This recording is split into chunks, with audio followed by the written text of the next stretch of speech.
Companheiros e companheiras trabalhadores, principalmente do movimento sindical brasileiro, nós estamos começando aqui uma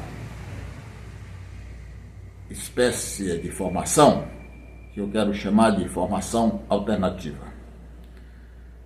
O José Martí, grande escritor e um libertador de Cuba, escreveu certa vez: um povo instruído será sempre um povo forte e livre. E no estado do Ceará, um dos maiores filósofos que nós temos no Ceará, professor Alto Filho, disse um dia, numa reunião sindical formativa, que a ignorância não faz história. É tão triste e tão lamentável ver um trabalhador de mais de 40 anos de idade dizendo que é de direita porque quer as coisas direito. O que tem a ver o termo direita com ser direito? O ser direito que ele fala é ser honesto, honrado, decente. Esse é o dever de todo homem e de toda mulher. Todos nós temos a obrigação de guardar dentro de nós esses valores: ser honesto, não mentir, não roubar, não enganar, não ser oportunista, não ser depravado na vida. Isso é um dever moral. Não tem nada a ver com o termo direita e esquerda. Eu agora vou explicar. Essas duas denominações, direita e esquerda, começou com a Revolução Francesa. Naquela época, o mundo era monárquico, ou seja, os reis, através do sistema monárquico, eles dominavam de forma absoluta tudo e todos. A grande maioria das pessoas eram escravas, trabalhavam praticamente de graça para eles. As terras todas eram do rei. E o rei ainda tinha a prerrogativa de ser permanente. Porque o primeiro filho do rei já era o próximo rei. O primeiro filho do próximo rei já era o outro rei, após a morte de cada um dos reis. O primogênito de uma pessoa, de um rei, já era o próximo rei, assim que o pai morresse. E assim por diante, de forma infinita. É por isso que a gente vê aí nos livros de história, por exemplo, Pedro I e Pedro II, no Brasil. Dom Pedro I foi o primeiro imperador do Brasil, depois veio Dom Pedro II. E quando se derrubou a monarquia do Brasil, aí veio a República.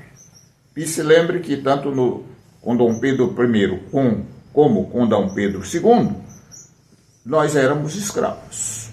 E tem mais. Nós éramos sequestrados na África, os nossos pais, os nossos avós, sequestrados na África e trazidos para cá para trabalhar de graça, para os donos da terra do Brasil e para o rei do Brasil. Por isso que eles ficaram muito ricos e nós continuamos pobres. Essa é a primeira questão.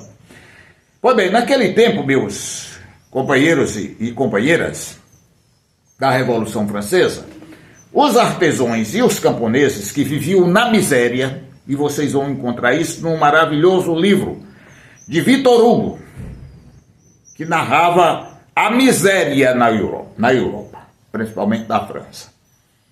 Esse livro tem 1510 páginas. A Europa não era rica como vocês pensam que é hoje, não. Não tinha nada a ver com riqueza, era miséria absoluta. A miséria era tão grande que as pessoas vendiam os dentes para os dentistas e vendiam o cabelo para não morrer de fome na Europa. Sabe quando foi que a Europa ficou rica? Quando ela invadiu a nossa América e invadiu a África. escravizando as pessoas e colocando as pessoas para trabalhar para a Europa, porque toda a riqueza produzida em toda a América Latina, nos Estados Unidos e na África, ia tudo para a Europa. É por isso que eles são ricos, e ninguém sabe disso.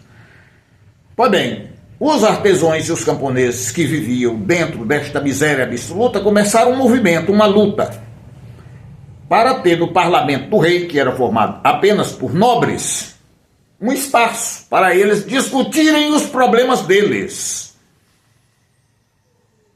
Aí o rei, com muita pressão, viu que era melhor dar um espaço no parlamento. Mas tanto os camponeses franceses como os artesãos franceses eram absoluta minoria. Vamos imaginar assim, eu estou dando um exemplo, não estou dando um número fechado.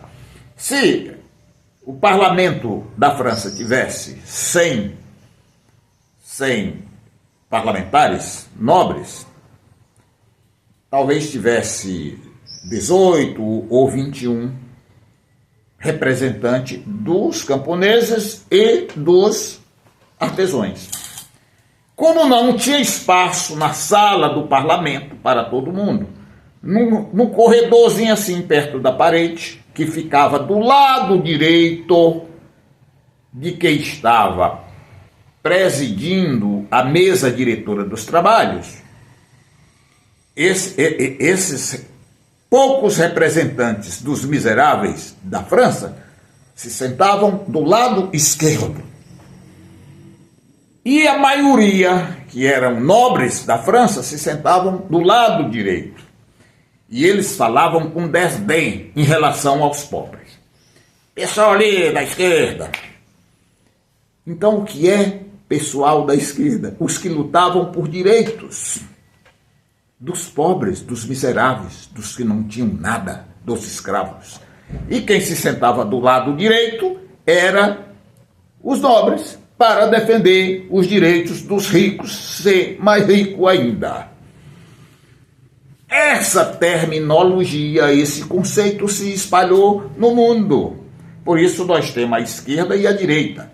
Quero terminar, meus queridos amigos e amigas, dizendo o seguinte: há uma incompatibilidade entre essas duas classes sociais. Os ricos têm o grande objetivo deles: explorar os pobres e ficarem cada vez mais ricos. É por isso que eles não querem educação. Porque se estudar, aprende. Se não estudar, fica burro. E é muito mais fácil dominar um burro ignorante do que dominar uma pessoa que tem conhecimento. Essa é a grande tática deles. E qual é o grande objetivo do trabalhador, que é pobre? Só ganha alguma coisa para sobreviver se trabalhar. A única coisa que ele tem é a mão de obra. Então, o grande objetivo do trabalhador é aumentar salário, reduzir a jornada de trabalho, ter direito à saúde, ter direito a uma escola, para não ver os seus filhos morrerem como eles. Aí vem uma pessoa de aproximadamente 40 anos de idade dizer que não, eu sou da direita porque eu quero as coisas direito. Que coisa é direito? Explorar as pessoas é direito? Escravizar as pessoas é direito? Inventar mentira é direito? Não, é tudo errado, é tudo criminoso. De olho na formação, porque a ignorância não faz história.